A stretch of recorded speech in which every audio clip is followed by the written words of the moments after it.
चंद्रगर एक स्वर्णिम राज्य, जहां झीलों की गहराई में चंद्रमा की छाया झलकती थी और हवाओं में सतरंगी फूलों की सुगंध घुली होती थी। इस राज्य का गौरव था राजा विक्रमदेव, एक यशस्वी और निडर शासक जो तलवार की धार से युद्ध जीतना जानता था, परंतु प्रेम की धुनों को समझने में सदा असफल रहा। राजा का जीवन शांत लग सकता था, पर भीतर एक गहरा खालीपन था, जिसे न तो रानियों का सौंदर्य भर पाया, न कवियों की प्रशंसा। चंद्रगरश में उस दिन वसंत उत्सव था। पूरे राज्य से कलाकार, व्यापारी, साधु और बंजारे अपने अपने हुनर और सामान लेकर राजधानी पहुंचे थे। राजा को यह मेला देखना था, परंतु बिना किसी राजसी आडंबर के वह आम वस्त्र पहन, सिर पर गेरुए रंग की पगड़ी बांधे, अपनी पहचान छिपाकर अकेला ही निकल पड़ा। यह उसका प्रिय खेल था। प्रजा के बीच रहना, असल जिंदगी महसूस करना। भीड़ के बीच उसका ध्यान एक ओर खिंचा, एक बांसुरी की मधुर तान, जैसे किसी नश्वर मनुष्य ने ईश्वर को छू लिया हो। वह रुक गया। तान में कोई गहराई थी, कोई पुकार, कोई बेचैनी, कोई जादू। वह उस ओर बढ़ा जहां एक झुकी सी झोपड़ी के सामने एक स्त्री बैठी थी। साधारण कपड़े, चांदी की पायलें और गले में नीले पत्थर की माला पहने वह थी। नैना नैना बंजारन थी, लेकिन ऐसी नहीं जैसी लोक कथाओं में मिलती हैं। उसकी आंखें शांत थीं, लेकिन उनमें सवाल थे। उसकी चाल नृत्य जैसी थी और हंसी में मिट्टी की खुशबू। राजा पहली बार उस स्त्री को देख रहा था, जो न झुकी, न डरती, न लजाती। वह उसकी बांसुरी की तान में खो गया। तुम्हारा नाम क्या है? राजा ने पूछा। नाम नहीं साहब, लोग तो कीमत पूछते हैं, नैना ने मुस्कुराकर कहा, और फिर पूछा, तुम कौन हो? राजा ने उत्तर दिया, मैं विक्रम और मैं नैना। वह बोली, लेकिन मेरी पहचान बांसुरी है और घर जहां मन लगे। विक्रमदेव ने कभी ऐसा उत्तर नहीं सुना था।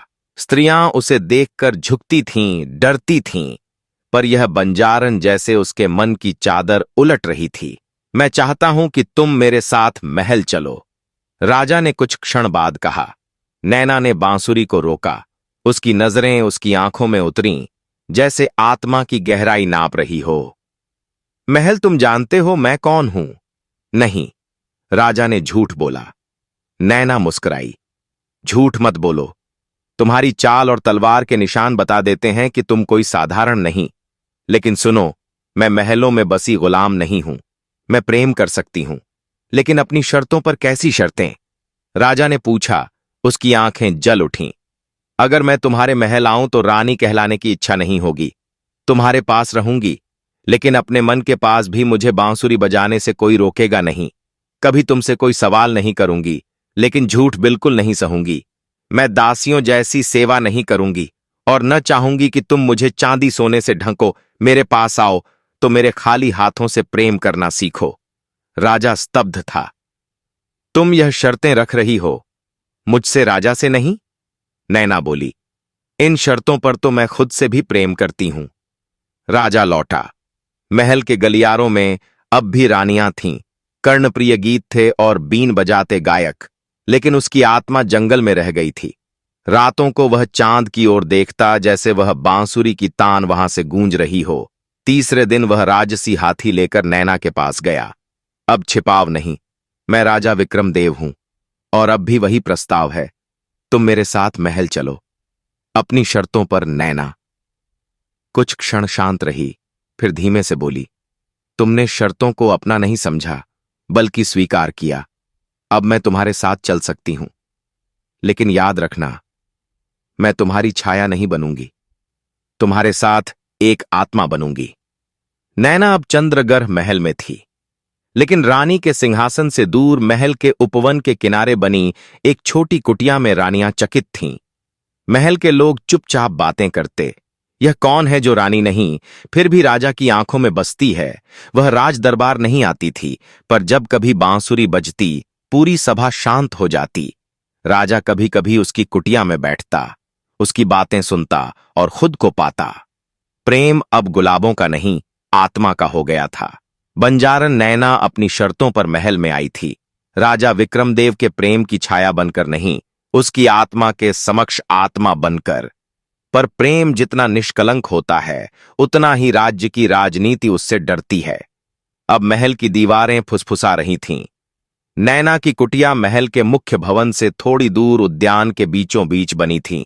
वहां न तो स्वर्ण का दरवाजा था, न मोतियों की झालरें, लेकिन वहां सुबह चिड़ियों की चहचहाहट गूंजती थी और रात को बांसुरी की तान हवा में लहराती थी। दासियां जो राजमहल में दर्पणों की सेवा करती थीं, अब चुपचाप नैना की तरफ देखतीं। वह बिना सिंगार के भी पूरी सज्जी लगती थी। रानियां परेशान थीं। एक बंजारन न शाही खून में उत्पत्ति थी, न महलों में परवरिश। वह कैसे राजा के हृदय का केंद्र बन गई। नैना के पास सत्ता नहीं थी, पर उसकी उपस्थिति में सभी मौन हो जाते थे। दरबार के मंत्रीगण, विशेषकर महामंत्री हरिसेन, इस बदलाव से चिंतित थे। राजा अब पहले जैसा नहीं रहा। हरिसेन ने एक दिन गुप्त सभा में कहा, वह निर्णय नहीं लेते, मंत्रियों की बातें अधूरी सुनते हैं और हर दिन किसी बंजारन की बांसुरी सुनने को उद्यान चला जाता है। यह राज्य के लिए अच्छा संकेत नहीं है। कुछ वृद्ध दरबारी बोले, राजा तो अब किसी बंधन में बंध गए हैं। विचार हुआ नैना को महल से बाहर किया जाए, परंतु सीधा विरोध असंभव था। राजा विक्रमदेव क्रोधित हो गया तो प्राणदंड तक संभव था। नैना को यह सब ज्ञात होने लगा। महल के वायुमंडल में तटस्थता की जगह अब तीखी नजरों का आलम था। एक दिन राजा के साथ उद्यान में बैठी थी, जब उसने कहा, राजा विक्रमदेव, राजनीति एक छाया की तरह है। जब प्रेम की धूप फैलती है तो वह और गहरी हो जाती है। राजा ने उसका हाथ थामा। मैं चाहता हूं कि तुम रानी कहलाओ, सभी के सामने राज्य की महारानी बनकर बैठो, तभी ये सब शांत होंगे। नैना ने धीमे से हाथ छुड़ाया। मैं तुम्हारे प्रेम में हूं, पर सत्ता की सीढ़ियों पर नहीं चढ़ सकती। अगर मैंने रानी का ताज पहना तो तुम्हारे साथ आने का कारण मिट जाएगा। मैं सत्ता नहीं चाहती, सिर्फ वो अधिकार कि मैं अपनी बांसुरी बजा सकूं और अपनी आत्मा को गिरवी न रखूं। राजा मौन हो गया। महामंत्री हरिसेन ने एक योजना बनाई। राजा को बिना क्रोधित किए नैना को बदनाम करने का उपाय चाहिए था। राज्य में गुप्त रूप से एक अफवाह फैलाई गई। नैना तांत्रिक शक्तियों का प्रयोग करती है, बांसुरी में वश करने का मंत्र है। जनता में धीरे धीरे भय और जिज्ञासा पनपने लगी। रानियों ने इन बातों को हवा दी। राजपुरोहित से कहा गया कि एक दिन नैना की बांसुरी की परीक्षा करे। राजा की अनुपस्थिति में महल में एक विशेष सभा बुलाई गई। नैना को बुलाया गया। राजपुरोहित ने कहा, नैना, यह राज्य तुम्हारी उपस्थिति से विचलित है। यदि तुम निर्दोष हो तो इस यंत्रणा वेदिका पर बैठो और बांसुरी बजाओ। यदि तुम्हारी तान शुद्ध है तो अग्निकुंड शांत रहेगा, यदि नहीं तो अग्नि भड़क उठेगी और सत्य उजागर हो जाएगा। राजा वहां नहीं था, उसे जानबूझकर दूर भेजा गया था। नैना मुस्कुराई। वह बिना भय के वेदिका पर बैठी और बांसुरी को होठों से लगाया। उसकी तान शुरू हुई। धीमी, उदास, फिर भावपूर्ण संगीत में एक ऐसी पीड़ा थी जो आत्मा को भेद दे। अचानक अग्निकुंड की लौ नीली हो गई, शांत, दिव्य, और फिर वह बुझ गई। सभा स्तब्ध रह गई। राजपुरोहित कांपने लगे। नैना खड़ी हुई। मैं तंत्र नहीं जानती, लेकिन आत्मा को छू सकती हूं। यह अग्नि मेरे खिलाफ नहीं जली, क्योंकि मेरी बांसुरी में छल नहीं, प्रेम है। राजा उस क्षण सभा में पहुंचा। उसकी आंखें क्रोध से दहक रही थीं। उसने सभी को एक दृष्टि में देखा। जो भी नैना को अपमानित करेगा, वह चंद्रग्रह के सिंहासन का अपमान करेगा। प्रेम को जादू कहना आसान है, लेकिन प्रेम सहन करना वीरता है। उस रात राजा और नैना फिर उद्यान में बैठे। क्या तुम दुखी हो? राजा ने पूछा। नैना ने बांसुरी को रखा और बोली, नहीं, मैं जानती थी यह होगा। जब कोई स्त्री अपनी शर्तों पर जीती है तो दुनिया उससे डरती है। राजा ने पूछा, और क्या तुम अब भी मेरी ही रहोगी? मैं हमेशा तुम्हारी थी। नैना बोली, लेकिन तुम्हारे सिंहासन की नहीं, तुम्हारे हृदय की याद रखो। विक्रम राजा वही होता है जो सत्ता से नहीं, प्रेम से बड़ा हो। चंद्रगढ़ के पश्चिम में था। राज्य अग्निवर्धन, जिसका शासक राजा बलात्कुमार क्रूर, विस्तारवादी और नारी विरोधी विचारों वाला था। जब उसे ज्ञात हुआ कि चंद्रग्रह के राजा ने एक बंजारन को दरबार की सबसे निकटता दी है, तो वह हंसा नहीं चौंक गया। अगर विक्रमदेव प्रेम में डूबा है तो यही समय है उस पर वार करने का। उसने अपनी सेनाएं जुटाईं, गुप्तचरों को चंद्रग्रह भेजा और 3 दिशाओं से आक्रमण की योजना बनाई। महामंत्री हरिसेन को युद्ध की भनक मिली। एक आपात सभा बुलाई गई। राजा विक्रमदेव को तुरंत युद्ध की तैयारी करनी होगी। हरिसेन ने कहा। विक्रमदेव गंभीर था। युद्ध उसके लिए नया नहीं था, पर इस बार उसके भीतर एक और युद्ध चल रहा था। प्रेम का रानियों ने अवसर देखा। राजन, रानी चंद्रिका ने कहा, युद्ध के समय बंजारन जैसी स्त्री महल में रहे, ये उचित नहीं। यह हमारे योद्धाओं का मनोबल गिराएगा। जनता पहले ही भ्रमित है। राजा ने देखा अब बात निजी नहीं रही थी। नैना का अस्तित्व अब पूरे राज्य का मुद्दा बन चुका था। राजा उस रात उद्यान में आया। नैना वहीं थी, बांसुरी नहीं बजा रही थी, शांत थी, गहरी नैना। राजा बोला, मैं चाहता हूं कि तुम कुछ समय के लिए चंद्रग्रह छोड़ दो, सिर्फ युद्ध के समय तक। इसके बाद सब कुछ पहले जैसा होगा। नैना ने उसे देखा। उसकी आंखें न आहत थीं न क्रोधित, बस थकी हुई थीं। तुमने हमेशा कहा था कि मैं अपनी शर्तों पर रह सकती हूं। अब तुम कह रहे हो कुछ समय के लिए मैं अपनी जगह छोड़ दूं। यह मेरी हार नहीं है नैना, राजा ने कहा, यह समय की मांग है। नैना धीरे से उठी। राजा, एक बात कहूं। हां, अगर प्रेम भी युद्ध के समय निर्वासित किया जाए तो वह सत्ता का सेवक बन जाता है, और प्रेम अगर सत्ता से डरने लगे तो वह प्रेम नहीं, समझौता होता है। राजा चुप रहा। मैं जाऊंगी, नैना बोली, लेकिन फिर लौटूंगी या नहीं, यह मेरे मन पर निर्भर होगा, तुम्हारी अनुमति पर नहीं। राजा ने कुछ कहना चाहा, पर शब्द टूट गए। अगली सुबह बिना किसी शोर के नैना महल से चली गई। उसकी बांसुरी वहीं उद्यान में एक वृक्ष की जड़ में रख दी गई, जैसे कोई आत्मा अपना घर छोड़कर तपस्या को निकली हो। प्रजा में अफवाहें फैलीं। नैना को निकाला गया। राजा डर गया। अब युद्ध जीतना मुश्किल है। राजा अब भीतर से शून्य हो गया था। उसका प्रेम अब उसके साथ नहीं था। 3 दिशाओं से शत्रु सेना ने आक्रमण किया। चंद्रग्रह की सेना, जो कभी विक्रमदेव के संकल्प से प्रेरित थी, अब भ्रम में थी। राजा तलवार लेकर सामने खड़ा था, पर उसकी आंखें हर क्षण जैसे किसी को ढूंढ रही थीं। युद्ध कठिन था। पहली बार विक्रमदेव का साहस लड़खड़ाया। महामंत्री ने कहा, राजन, आप कमजोर नहीं हैं, बस अकेले हैं। विक्रमदेव समझ चुका था, उसकी शक्ति नैना के साथ थी। वह केवल प्रेमिका नहीं थी, उसकी आत्मा का संगीत थी। युद्ध के तीसरे दिन जब राजा घायल हुआ और रथ से नीचे गिरा, उस क्षण मैदान पर एक तान गूंजी। बांसुरी की विक्रमदेव ने आंखें खोलीं। दूर से नैना आ रही थी, एक हाथ में बांसुरी, दूसरे में एक नीले धागे की माला। उसके पीछे कुछ बंजारे थे जो गीत गा रहे थे। प्रेम की रचना तीर से बड़ी होती है। नैना ने उसे उठाया। मैं चली गई थी क्योंकि तुमने कहा, अब आई हूं क्योंकि तुम्हारी आत्मा ने पुकारा। राजा के भीतर की अग्नि फिर से जल गई। उसने तलवार उठाई और युद्ध को पलटा। शत्रु सेना भयभीत हो गई, क्योंकि राजा अब अकेला नहीं था, उसके साथ उसका प्रेम था। युद्ध समाप्त हुआ। विक्रमदेव विजयी हुआ। नैना फिर से महल में थी, पर अब प्रश्न फिर उठे, क्या अब उसे रानी बनाया जाएगा? राजा ने सभी को उत्तर दिया, नैना मेरी रानी नहीं, मेरी आत्मा है। उसका स्थान न सिंहासन पर है, न दरबार में। उसका स्थान मेरे जीवन के केंद्र में है। नैना ने धीरे से कहा, और मैं वही रहूंगी। बांसुरी की धुन जैसी, जिसे सुना जा सकता है पर बांधा नहीं जा सकता। विजय के बाद कुछ सप्ताह शांति से बीते। एक सुबह नैना महल से बाहर निकली और पास के पुराने वनपुरा आश्रम में गई, जहां उसका बचपन बीता था। वहां एक वृद्धा थी, मैया गौरी, जिसने नैना को पाला था। नैना ने उसका हाथ पकड़ा। मैया, क्या मैं सच में एक बंजारे की बेटी हूं? गौरी चुप रही। उसकी आंखें भर आईं। नैना, उसने कहा, तू एक बंजारे की बेटी नहीं है। तेरी मां कभी चंद्रग्रह महल में राजमहल की दासी थी। नाम था दया सुंदर, सजीव और आत्मगर्वी।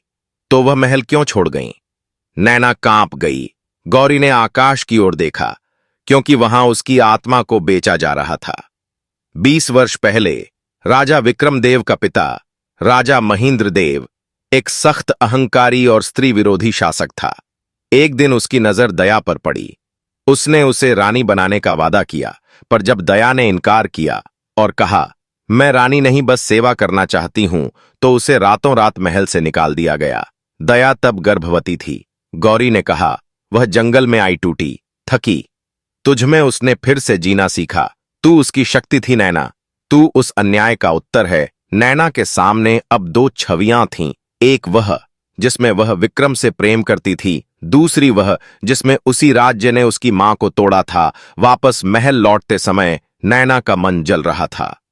उसके चेहरे पर कोई क्रोध नहीं था, पर एक मौन विद्रोह था। उस रात वह विक्रमदेव से मिली।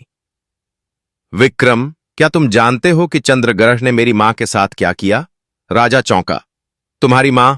हां। दया नाम था, उसका महल की दासी थी। तुम्हारे पिता ने उसे रानी बनाने का झूठा वादा किया था। राजा का चेहरा पीला पड़ गया। उसने धीरे से कहा, मैंने यह नाम सुना है, पर मैं बच्चा था। तुम राजा हो विक्रम।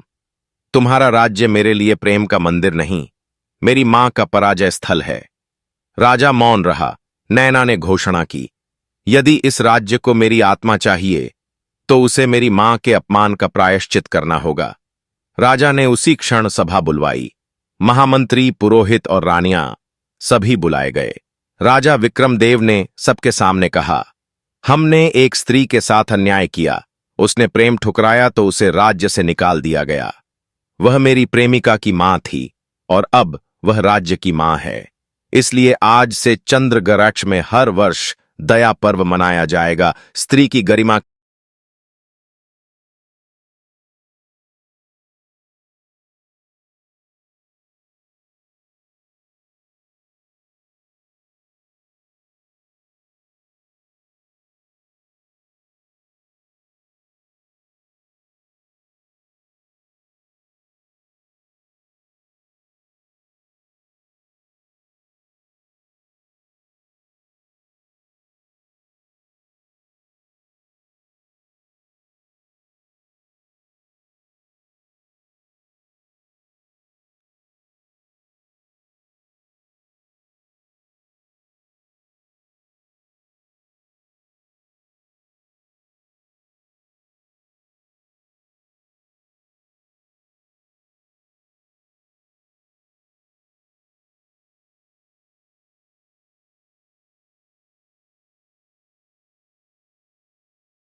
आएगा जब तू सब कुछ त्याग कर जाएगी।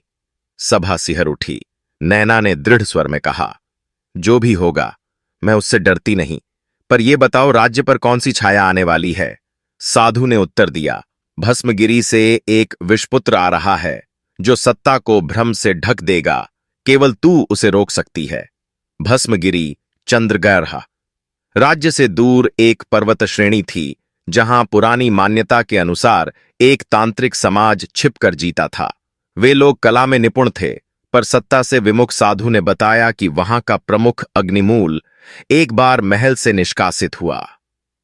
युवक था, वह अब वापस आ रहा था, विनाश नहीं सत्ता की भूख लेकर, और उसकी एक शर्त थी, मैं केवल रानी के सामने युद्ध करूंगा, क्योंकि वह ही इस महल की आत्मा है। नैना अब एक रानी नहीं, एक साध्वी जैसी बनती जा रही थी। प्रेम, न्याय और आत्मबल में पगी हुई उसने घोषणा की, अगर युद्ध का कारण मैं हूं तो उत्तर भी मैं ही बनूंगी। मैं अकेली भस्मगिरी जाऊंगी और उस विषपुत्र से मिलूंगी, क्योंकि सत्ता से सत्ता नहीं लड़ी जाती, सत्य से लड़ी जाती है। राजा विरोध करने को उठा। नैना, मैं तुम्हें खो नहीं सकता। नैना की आंखों में धैर्य और प्रेम था। विक्रम, यदि प्रेम पिंजरे में बंद हो जाए तो वह सांसें लेना छोड़ देता है। नैना अकेली एक अश्व पर चढ़कर भस्मगिरी पहुंची। वहां लोधुआं था, राख थी और चट्टानों पर काली चादरें तनी थीं। अग्निमूल सामने आया, लंबे केश, आंखों में आग और कंठ में सांप की हड्डियों की माला। तो तू वही है जिसकी बांसुरी ने युद्ध रुकवा दिए, जो रानी बनी शर्तों पर, और तुम वही हो। नैना बोली, जो सत्ता को किसी स्त्री के सामने झुकते नहीं देख सका। अग्निमूल हंसा, मैं नहीं झुकूंगा, पर तुमसे लड़ना मेरी साधना है, तो साधना युद्ध नहीं संवाद से होनी चाहिए। उस रात नैना और अग्निमूल के बीच कोई तलवार नहीं चली, पर प्रश्न, तर्क और दर्शन चले। बांसुरी और मंत्रों की द्वंद्व चला। अंतत अग्निमूल बैठ गया, हार गया, बोला, तू एक स्त्री नहीं, एक प्रबुद्ध आत्मा है, और तेरे सामने मेरा अंधकार स्वयं जल गया। जब नैना लौटी तो चंद्रग्रह में उत्सव की तैयारी थी। लोग रथ सजाए खड़े थे, महल की दीवारों पर पुष्प लटकाए गए थे। राजा ने उसे देख उसे गले लगा लिया। राजनयना, राज्य तुम्हारा है, हृदय तुम्हारा है। पर नैना मुस्कुराई और एक कागज बढ़ाया, ये मेरा अंतिम पत्र है, जिसमें मेरा प्रेम है और मेरा त्याग भी। सभा चौंकी। मैं जा रही हूं, विक्रम, नैना बोली, अब मेरा प्रेम चंद्रग्रह में रहेगा, पर मैं अब विश्व के संगीत को खोजने निकलूंगी, क्योंकि प्रेम पाना नहीं, प्रेम को देना मेरा मार्ग है। विक्रमदेव ने कुछ नहीं कहा, उसने सिर झुका लिया। क्या तुम लौटोगी? उसने पूछा। नैना ने उत्तर दिया, जहां भी बांसुरी बजेगी और किसी आत्मा को शांति चाहिए होगी, वहां मैं लौटूंगी। और वह चली गई, न बांध के, न हार के, न किसी मुकुट के साथ, सिर्फ अपने प्रेम, स्वतंत्रता और आत्मबल के साथ। चंद्रग्रह है अब शांत था। राजनयना की अनुपस्थिति में राजा विक्रमदेव विरक्त पर न्यायप्रिय बन गया था। हर निर्णय से पहले वह नैना की बांसुरी को देखता, जो अब भी उसके कक्ष में रखी थी। एक दिन दरबार में एक बुजुर्ग स्त्री एक 7-8 वर्ष की बच्ची को लेकर आई। महाराज, स्त्री ने कहा, ये कन्या मेरे आश्रम के बाहर मिली थी। इसके गले में एक मोरपंख और बांसुरी की लटकन थी, और इसके शब्द आप ही सुनिए। राजा नीचे झुका, बच्ची ने सीधे उसकी आंखों में देखा और कहा, आप विक्रम हैं, मैं नैना की बेटी हूं। पूरे राज्य में हड़कंप मच गया। सभा में सनसनी थी, राजा के होंठ कांपे। उसने पूछा, तुम्हारी मां कहां है? बच्ची ने कहा, मुझे नहीं पता, मैं उसकी बांसुरी की आवाज के पीछे चलती रही और यहां आ गई। राजा ने बच्ची की ओर देखा। उसकी आंखें वही थीं, वही गहराई, वही मिठास। तुम्हारा नाम क्या है मां? मुझे सुरांजलि कहती थी, मैं उसकी आत्मा का राग हूं। राजा के आंसू बह निकले। राजा ने सुरांजलि को महल में स्थान दिया, परंतु उसने उसे राजकुमारी घोषित नहीं किया। वह रोज उसे कहानियां सुनाता, बांसुरी सिखाता, पर एक रहस्य उसके भीतर बोझ बनकर बढ़ने लगा। क्या सच में वह नैना की पुत्री थी? क्या नैना फिर से लौटेगी? एक दिन राजपुरोहित ने कहा, महाराज, यदि वह कन्या सच में राजनयना की संतान है तो उसकी रक्षा का दायित्व राज्य का है, लेकिन पहले सत्य जानना आवश्यक है। सुरांजलि को साधु संतों के पास ले जाया गया। उन्होंने उसकी आभा रेखाएं और स्वर का परीक्षण किया। एक साधु ने कहा, इस कन्या की आत्मा वही है जो बांसुरी बजा सकती है बिना सीखे। यह वही राग पहचानती है जिसे नैना मुक्त राग कहती थी। अंततः सबने कहा, हां, यह नैना की ही कन्या है और इसकी जन्म की कहानी भी उतनी ही दिव्य है जितनी स्वयं नैना की थी। एक रात सुरांजलि ने अकेले में बांसुरी बजाई और वह स्वर महल की दीवारों से निकलकर सारी चंद्रग्रह नगरी में फैल गया। राजा विक्रमदेव उस स्वर को सुनते ही दौड़ा। सुरांजलि बोली, पिता मां ने कहा था, जब मैं ये राग बिना भय के महल में बजा सकूं तभी आप मुझे गले लगाएंगे। राजा ने उसे उठा लिया। तुम मेरी नहीं, मेरे और नैना के प्रेम की अमर संतान हो। अगले दिन महल के द्वार पर एक संदली डिब्बा रखा मिला जिसमें एक पत्र था। विक्रम, अगर सुरांजलि तुम तक पहुंची तो यह जानो, मैंने प्रेम को जन्म दिया है, बंधन को नहीं। मेरी संतान को राज्य नहीं, स्वराज्य दो। उसे रानी मत बनाना, उसे स्वप्न देखने वाली आंखें दो।